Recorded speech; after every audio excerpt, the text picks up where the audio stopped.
pengenalan, Perlembagaan Persekutuan berkuat kuasa pada 31 Ogos 1957 dan digubal oleh Suruhanjaya Red.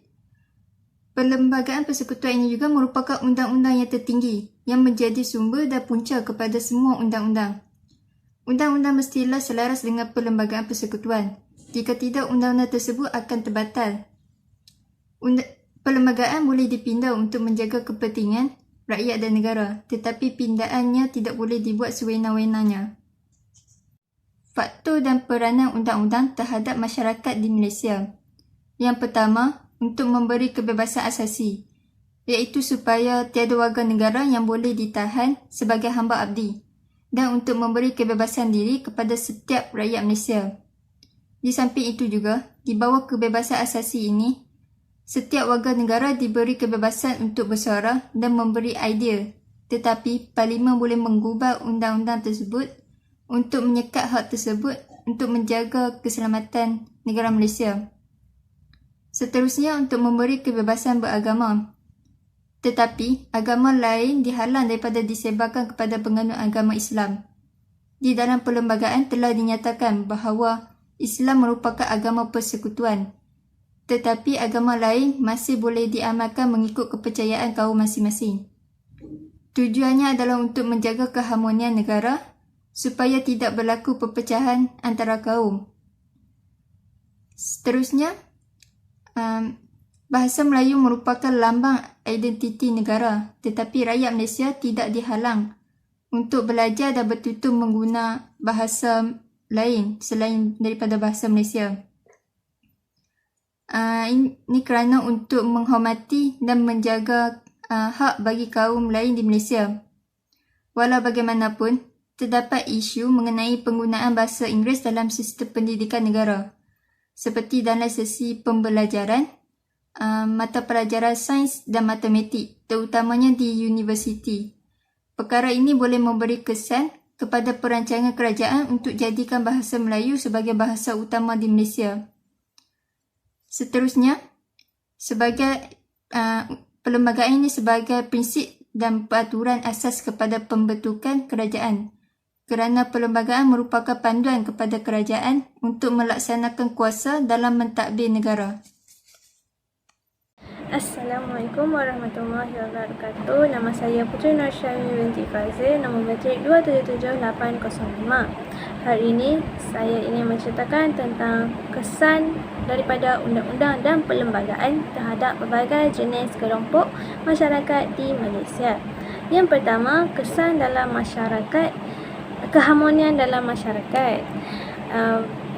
Keharmonian dalam masyarakat dapat diwujudkan melalui sikap nasionalisme yang ada pada setiap masyarakat di negara ini. Keharmonian ini juga dapat diwujudkan jika setiap kaum saling menghormati satu sama lain. Contohnya dalam agama, adat dan kepercayaan sesuatu kaum. Dengan ini, ia dapat memupuk anak-anak muda tentang keharmonian sesama kaum. Yang kedua, hak sama rata antara kaum terjamin. Sebagai contoh, kebebasan beragama ini tertakluk dalam Perlembagaan Malaysia, di mana satu prinsip yang memberi setiap kaum bebas untuk menganuti agama masing-masing. Selain itu, setiap warga negara dilayan sama rata, tidak kira Melayu, Cina dan India, kerana Malaysia tidak mengamalkan dasar apartheid. Yang ketiga, perpaduan kaum terjamin. Perpaduan kaum dapat dipupuk melalui semangat patriotisme yang lahir dalam diri masyarakat di Malaysia. Apabila perpaduan dapat dipupuk, rakyat dapat memperbaiki negara dalam semua aspek, sebagai contohnya politik, ekonomi dan sosial. Oleh itu, semangat perpaduan perlulah disemai dari kecil dan dari bangku sekolah oleh ibu, bapa, guru-guru dan orang awam dewasa. Yang terakhir, kedaulatan negara terjaga. Kedaulatan ini termaktub dalam Perlembagaan Persekutuan Malaysia. yang di mana ia di bawah rukun negara. Sebagai seorang warga negara, perlulah tahu dan menghayatinya. Hal ini kerana dengan menghayati dan menjaganya, ia dapat menyatukan semua etnik dan mewujudkan suasana yang aman dan damai di Malaysia. Oleh itu, kita bertanggungjawab untuk memastikan ia tidak tercemar yang disebabkan oleh anasir-anasir luar yang ingin menghancurkan kedaulatan negara. Sekian, terima kasih. Antara langkah-langkah yang boleh dilakukan oleh Malaysia untuk menangani isu-isu yang timbul adalah dengan menjadikan patriotism sebagai tunjang kepada perpaduan nasional dan pembinaan bangsa yang bermaruah. Semangat patriotism mampu disuburkan dalam diri individu melalui pendidikan seperti subjek sejarah dan civic, dan skop pendidikan bagi subjek tersebut perlu meluas kepada semua jenis sekolah kebangsaan maupun swasta. Terhadap perkembangan dan sumbangan tokoh-tokoh negara yang telah berkorban demi membebaskan tanah air daripada penjajahan.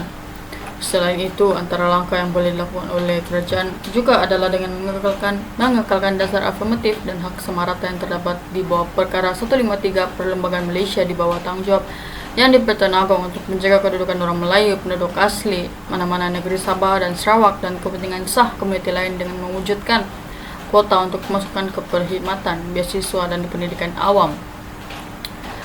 Seterusnya, amatlah penting untuk kerajaan melaksanakan Akta Keselamatan Dalam Negeri 1960 dengan tegas dan amanah dengan mengambil tindakan sebarang ancaman yang dibuat oleh individu atau sekumpulan orang dan sebarang aktiviti jenayah yang mampu mengucar-kacirkan keharmonian bangsa dan hidup bersama dalam satu negara. Di samping itu, kerajaan haruslah mengambil berat tentang Akta Percetakan dan Penerbitan 1984, Akta 301, yang juga dapat dilaksanakan dengan menggunakan platform tersebut untuk menerbitkan lagu-lagu patriotik, dokumentari, tokoh-tokoh pejuang kemerdekaan dan menyebar luas tentang kenegaraan. Namun media ini juga haruslah ditapis agar sebarang pertikaian dan agenda barat dari luar tidak masuk ke dalam negara dan meracuni minda masyarakat sehingga berlakunya pertentangan rakyat terhadap kerajaan yang boleh merusakkan keharmonian. Akta Harta Benda Purba 1976, Akta 168 yang merujuk kepada warisan turun-temurun yang menjadi kegunaan masyarakat dan menjadi sebahagian dalam diri mereka, kemudiannya telah mengalami penambahbaikan dalam Akta Warisan Kebangsaan 2005. Juga dapat dilakukan bagi mengelakkan terhakisnya warisan bangsa-bangsa yang terdapat di Malaysia. Kesimpulannya, isu nasionalisme dan patriotisme dalam kalangan rakyat tidaklah asing, namun perbezaan kaum dan ras tidak seharusnya menjadi penghalang kepada pembangunan negara, tetapi sebaliknya mereka haruslah bersatu padu dan bekerja sama dalam berkongsi ide dan agenda positif untuk masa depan negara dan bergandeng bahu dalam menentang anasir-anasir jahat yang ingin memecah belahkan mereka. Terima kasih.